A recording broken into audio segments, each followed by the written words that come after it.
When you were going through the enlistment process into the National Guard, did you have any expectations, and was it what you expected or was it something different? It wasn't really what I expected because I'm used to, again, the Marine Corps and how things are done, right? Waivers are like drawn out like for a long time. Paperwork is a nightmare. Getting to talk to certain people is a hard time. But the National Guard, I started to wait a little bit, but it was a lot more, I'd say, understanding and lenient.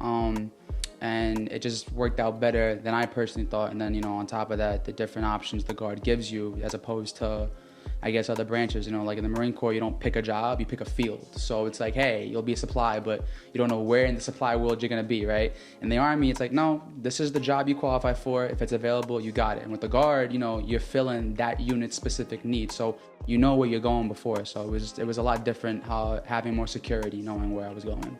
And when you went into the Corps the first time, that was active duty, right? Correct. So you had no idea what your job skill was gonna be. So it was up in the air. I originally wanted infantry. I wanted to be all gun-ho, right? I came out straight out of JRTC at Fort Hamilton High School. And then I spoke to a couple of grunts and I was like, this doesn't sound like a lifestyle that's worth maintaining. So I tried switching my MOS, which I was told it was gonna get switched, but the Marine Corps and the military has this thing called the green weenie that you guys will learn about as you go through your military career. And it got me. So pretty much I thought I was gonna be supply. And what I ended up signing was what you call a service management contract. So the first two MOS was supply. Third one was food service, and well, you can guess which one I ended up with. Wasn't supply at all. It ended up being Chef Boyardee, but yeah, that's kind of how it happens. You get a job field and it's up in the air. It's a gamble, roll the dice, so yeah. Gotcha, so, but it's not locked in at time of contracting? Correct, nope. Yeah, it's one of the downsides with going to the Corps. Yeah, that could deter some people from making that option, but yeah. I actually almost went into the Marine Corps myself. Both of my grandparents served in the Marine Corps. I know absolutely nothing about them. I didn't even really, to my recollection, I didn't even meet my grandfather until right before he passed away due to cancer. Oh. But he was they were the inspiration for me wanting to go to the Corps when I was checking out the military between 2000 and 2001. But it were the recruiters that ruined it for me at the time. It was very toxic back then. But I ended up in the Guard because I was a volunteer firefighter. Okay. And after going through multiple recruiting stations, feeling like a number, like Army treated me like trash, the Marine Corps recruiters did the same thing. It was just, they were treating me like a number and they weren't willing to sit down and explain things to me and give me a nice warm and fuzzy. So if it wasn't for that, I would have been in the Marine Corps. And yeah, but yeah.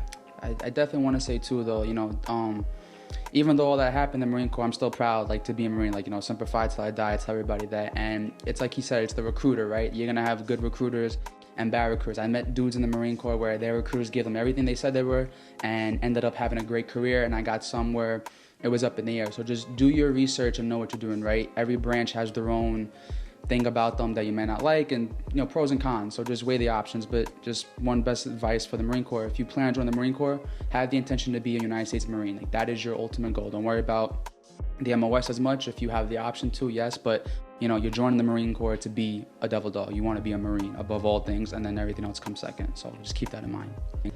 Yeah, for the Army, a lot of recruiters sell a job and benefits. For the Corps, I noticed all their recruiting efforts is earning the title of a Marine. Mm-hmm. And that's honestly, between you and me, I think that's the best sales tactic because you're just going to be a Marine. And yeah, and sometimes it makes it more challenging, in my opinion, as a recruiter to sell specific jobs or even benefits. It's more of a lifestyle and stuff like that, in my opinion. But everyone joins for their own reasons. Yeah.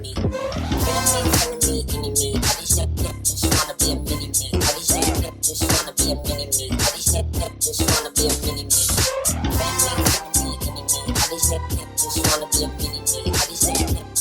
a mini-me.